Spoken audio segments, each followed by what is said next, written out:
이게 이전 가능 요금을 예금입니다. 자, 아시겠죠? 그럼 이제 여기서 궁금한 게 하나가 있습니다. 그러면 수표를 쓸 때, 그럼 왜 수표를 화폐라고 안 그러냐? 아까 스티글리츠가 뭐 수표는 현금처럼 쓸 수 있기 때문에 예금이 화폐다라는 그 이상한 문법을 썼는데, 어쨌거나 수표가 현금처럼 쓰일 수 있다고 하는데 왜 수표가 화폐가 아닐까라고 궁금해하시는 분들을 위해서 설명드리겠습니다. 여러분 교재 148페이지를 봐주시기 바랍니다. 제가 읽어드리겠습니다. 수표는 흔히 지급수단으로 인식되고 있지만 엄밀히 말하면 잠정적인 결제 수단일 뿐이다. 수표가 사용되는 경우에는 판매자가 수표를 수령했을 때가 아니라 당일이든 이길이든 추후 소정의 과정을 거쳐 그가 해당 별단예금 계정이나 구매자의 당좌예금 계좌에서 수표 금액을 실제로 인출할 수 있게 되었을 때 비로소 최종적인 결제가 이루어진다. 다시 말하면 제가 수표를 양도했을 때가 아닙니다. 수표를 말하자면 줬을 때가 아니고요. 소지인이 수표를 가지고 은행에 가가지고 이 별단 예금이나 당좌 예금으로부터 자기의 예금 계좌로 돈이 들어오거나 아니면 자기한테 현금이 이걸 인출돼가지고 현금을 자기가 받을 수 있을 그 시점에 최종 결제가 이루어지는 겁니다. 이루어지는 겁니다. 이게 그 말씀입니다. 다시 말하면 해당 예금의 이전이 실질적으로 완료되어야 하면, 그러니까 이런 예금으로부터 저의 예금 계좌로 실질적으로 이전이 돼야 돼요. 트랜스퍼가 돼야 돼. 안 그럼 제가 여기서 또 하여튼 인출을 받아갖고 현금이 제 손에 잡혀졌을 때 이렇게 돼야지만 비로소 실질적으로 이전이 완료되는 거고 최종적인 결제가 이루어진 겁니다. 따라서 수표 자체는 화폐가 아닌 겁니다. 수표가 화폐가 아니라 수표의 근거가 되는, 수표 뒤에 있는 이 이전 가능 요금 예금, 다시 말하면 자기압 수표의 근거가 되는 별단 예금이나 당좌 수표의 근거가 되는 당좌 예금이 화폐인 겁니다. 예, 아시겠죠? 자, 그렇다면 이제 이렇게 우리가 흔히 이거 화폐 아니야라고 생각하는 이런 수표조차 화폐가 아닐진데. 자, 예금 증서, 현금 카드, 신용카드 또는 직불 카드 같은 경우는 더더욱 화폐가 아닙니다. 여러분들이 기존 경제학 교과서를 보게 되면요, 이런 것들도 마치 화폐처럼 기술하고 있는 교과서들 제가 여러 번 봤습니다. 전부 다 오류를 범하고 있는 겁니다. 자, 여러분 잘 생각해 보십시오. 지금 제가 말씀드린 예금 증서라거나 현금 카드, 신용카드, 직불 카드 이런 것들이 있죠. 이런 카드들도 어떻게 보게 되면은 다 요금을 이용하고 뭔가 연계는 돼 있어요. 연계는 돼 있지만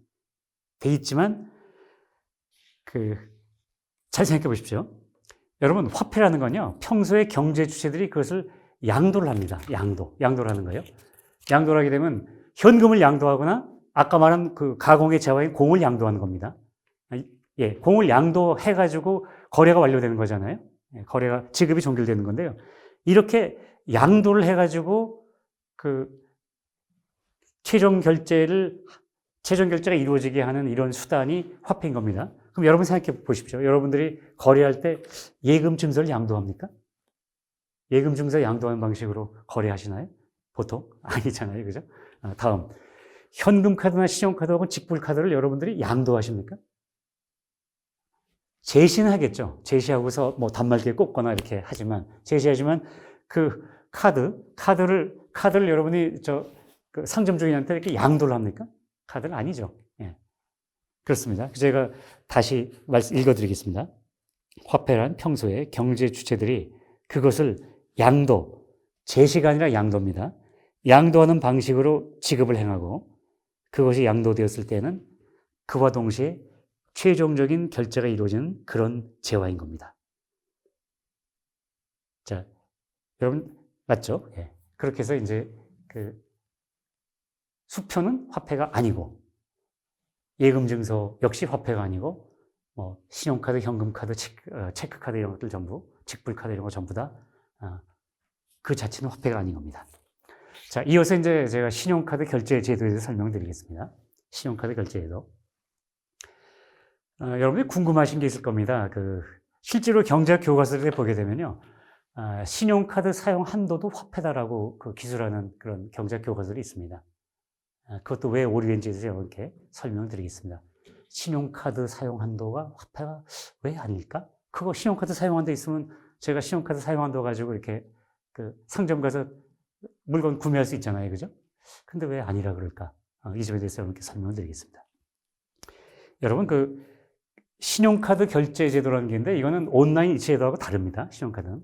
여러분들이 이제 물품을 구매하면서 신용카드를 제시하지 않습니까? 그러면 신용카드를 제시하게 되면 이제 상점 주인이 신용카드 넣고 이제 매출 전표가 나오지 않습니까? 매출 전표가 나오면 그 매출 전표를 가지고서 저는 일단 이제 매출 전표 이렇게 영수증 같은 거 받아 가지고서 물건 사고 갑니다. 그죠? 그러면 상점 주인은 어떻게 하면 되죠? 그 매출 전표를 모아둡니다. 모아갖고 그 매출 전표를 가지고 쉽게 말씀드리면 이제 자기 거래은행에 찾아갑니다. 거래은행에다가 이제 매출 전표를 줍니다. 또 그러면 이제 거래은행에서 그걸로 모아가지고 어디에 제시하냐면 신용카드 회사에 제시를 합니다. 신용카드 회사. 카드 회사. 여기 이제 무슨 은행이 거래은행. 이 거래은행은 이제 판매자의 거래은행이기도 하고, 판매하고 거래를 하고, 신용카드 회사하고도 이제 거래를 합니다. 그러면 이 신용카드 회사는 이 거래은행에 요구불예금을 가지고 있습니다. 요구불예금. 거래은행에 거래은행 앞으로 요구불예금을 가지고 있습니다. 그래갖고 판매자가 매출 전표를 이렇게 주게 되면 이 매출 전표가 일로 가죠. 그럼 매출 전표를 확인하고 나서, 물론 이제 전산으로 많이 이루어지겠지만, 확인하고 나서 이 요구불예금 중에서 그 판매 대금만큼을 판매자에게 지급을 합니다. 그럼 판매자는 이 신용카드 회사의 요구불예금으로부터 지급을 받는 겁니다. 그죠? 지급받습니다. 그러면 구매자 입장에서는 당장에는 자기를 대신해서 자기가 거래하는 이 신용카드 회사가 예컨대 삼성카드라고 하면 이 삼성카드에서, 제가 삼성카드의 이제 고객입니다. 그러면 삼성카드에서 저를 대신해서 이 삼성카드의 요구불예금으로부터 일부를 떼어내서, 예금계좌에서 일부를 떼어내서 이 판매자에게 대신 지급해 주는 거예요. 대신 지급해 주는 거죠. 어쨌거나 판매자는 이제 매출 전표 제시하고서 자기는 대금을 받았습니다. 그러니까 이제 자기는 다 끝난 거예요. 자기한테 끝났습니다. 구매자, 저는 어떻게 될까요? 저는 이 단계에서 신용카드 회사로부터 신용을 제공받는 겁니다. 크레딧을 제공받은 거예요. 그래서 신용카드가 크레딧 카드죠. 제가 신용을 제공받았고, 제가 100만 원어치 물품을 샀으면은 100만 원만큼 신용을 제가 공여받아가지고, 이를테면 한 달 후에 제가 어떻게 되죠? 이 신용카드 회사, 삼성카드면 삼성카드에 갚아줘야 되는 거죠. 100만 원을 갚아주는 겁니다. 신용카드는 이런 구조로 돼 있어요. 신용카드 결제 제도가 이런 구조로 돼 있죠. 그럼 이제 여기서 저에게, 구매자인 접니다. 저한테 신용카드 사용 한도가 있거든요. 신용카드 사용 한도가, 그 1,000만 원이 있다고 칩시다. 사용 한도 1,000만 원. 그러면 얼핏 생각하게 되면 제가 신용카드 사용 한도가 1,000만 원이 있으면 제가 1,000만 원까지는 어느 가게에 가서, 이 가맹점에 가서, 카드 가맹점에 가서 결제하고 물건 살 수 있으니까 이거 화폐 아니냐. 심리적으로는 화폐인 것처럼 보입니다. 그러나 여러분들 이 거래를 잘 살펴보십시오. 이 거래를 잘 살펴보시게 되면은 판매자한테 대금 결제는 무엇으로 했습니까? 카드로 한 게 아니죠. 판매자 입장에서 볼 때 대금 결제는 이 삼성카드가 뭐 예를 들어서 하나은행 앞으로 개설해 놓은 삼성카드 명의의 요구불예금 여기서 지급을 한 겁니다. 여전히 화폐 역할을 한 것은 신용카드 사용 한도가 한 게 아닙니다. 이 요구불 신용카드 회사가 보유하고 있는 요구불 예금이 화폐 역할을 한 겁니다. 잘 생각해 보십시오. 또 한번 여러분 이렇게 생각하시면 됩니다. 신용카드 회사는 그러면 요구불 예금을 얼마큼 갖고 있느냐? 자기 고객들한테 신용카드 사용한다를 다 얼마씩 주잖아요. 누구는 1,000만 원, 누구는 500만 원, 누구는 뭐 1억 원 이렇게 다 줬습니다. 그러면 신용카드 사용한도를 그 사용한도만큼 다 요구불 예금을 가지고 있을까요? 아니죠. 예컨대 카드 사용한도는 1억 원을 주고서도 자기는 어차피 사용한도 1억 원까지 다 쓰는 사람이 많지는 않으니까 자기는 예를 들어서 뭐 500만 원이나 1,000만 원만 갖고 있는 겁니다. 갖고 있으면 어떤 사람이 사용한도가 1억이지만 뭐 100만 원을 쓰게 되면 그 100만 원만큼만, 500만 원 중에 100만 원만큼만 지급을 하면 되는 거거든요. 그래서 항상 신용카드 회사는 자기들이 제공해준 신용카드 사용 한도의 총액보다는 훨씬 적은 금액만큼만 요구불 예금으로 가지고 있습니다. 결제용 요구불 예금으로. 그리고 이 신용카드 사용 한도가 이게 화폐인 것이 아니고 얘가 화폐인 겁니다. 여러분 잘 아시겠죠? 그리고 기존 경제 교과서가 왜 그렇게 잘못 기술되고 있는지 이제 여러분들 아실 겁니다. 신용카드. 자, 그러면 이제 신용카드 사용 한도는 화폐인가 아닌가?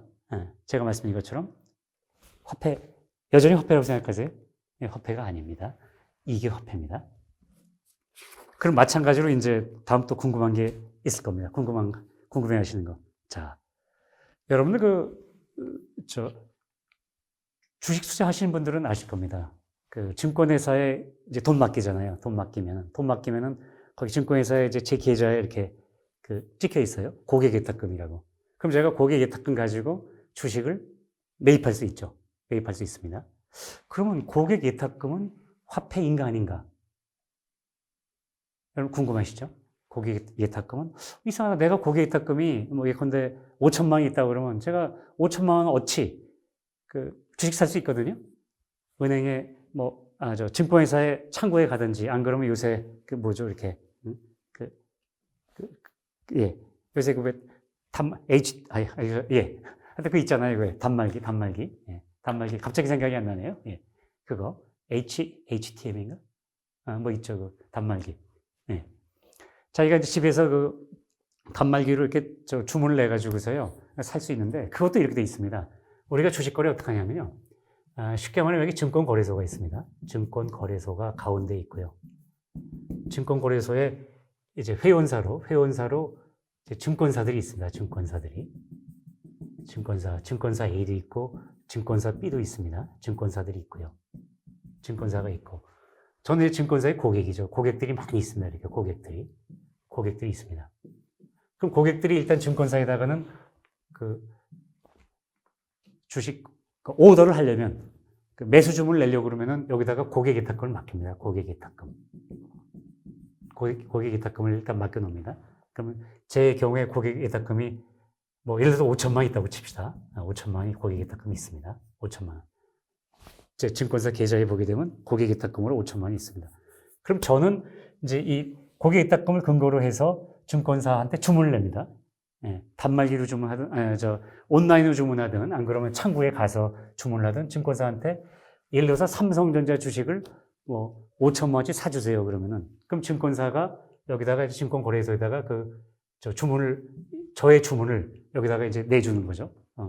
내주고. 그러면 혹시 이제 이쪽에서 삼성전자 주식을 또 팔려는 사람들이, 예컨대 뭐, 증권사가 이제 C증권사가 있고요. C증권사의 고객이 삼성전자 주식을 파는 사람이 있다고 치면 여기서 이제 연결이 돼가지고서 이 사람은 자기 증권사를 통해서 삼성전자 주식을 팔았고 저는 제 증권사를 통해서 삼성전자 주식을 사는 겁니다.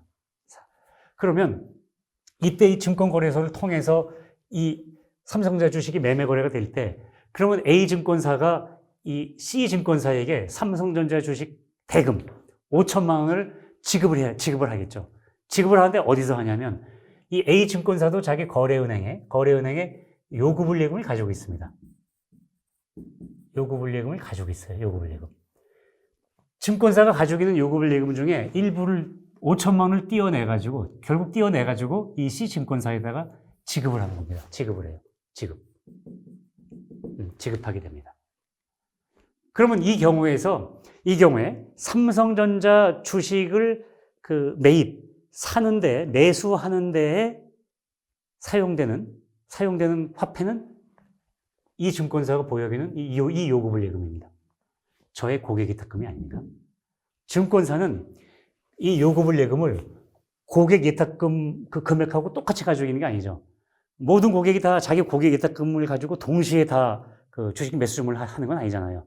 5천만 원 중에서 1,000만 원 하는 사람이 있고, 또 어떤 사람은 지금은 장이 안 좋아, 좀 쉬는 것도 투자다 그래가지고 쉬고 있는 사람들은 그냥 고객예탁금 그냥 이렇게 그냥 임채로 놔두는 분들도 계시죠. 그러다 보면 고객예탁금은 이만큼이면 이만큼을 다 요구불예금을 가지고 있는 게 아니고요. 그 중에 일부만 요구불예금을 가지고 있고, 나머지는 증권에서도 그거 가지고 돈을 굴립니다. 네, 돈을 굴립니다. 네, 자기가, 그죠? 맞죠? 그렇습니다. 그렇다면은 이 경우에도, 자, 화폐가 뭡니까? 그럼 화폐가 어느 게 화폐일까요? 고객예탁금 이것이 화폐일까요? 아닙니다. 아까 말씀드린 것처럼 신용카드 사용 한도하고 비슷한 개념입니다. 이것도. 고객예탁금 자체가 화폐가 아니고, 화폐는 여전히 이 증권사가 고객예탁금 총 잔액 중에서 일정 부분, 일부에 해당하는 금액만큼만 갖고 있는 이 요구불 예금이 화폐인 겁니다. 따라서 고객예탁금도 심리적으로는 화폐인 것 같지만 화폐가 아닙니다.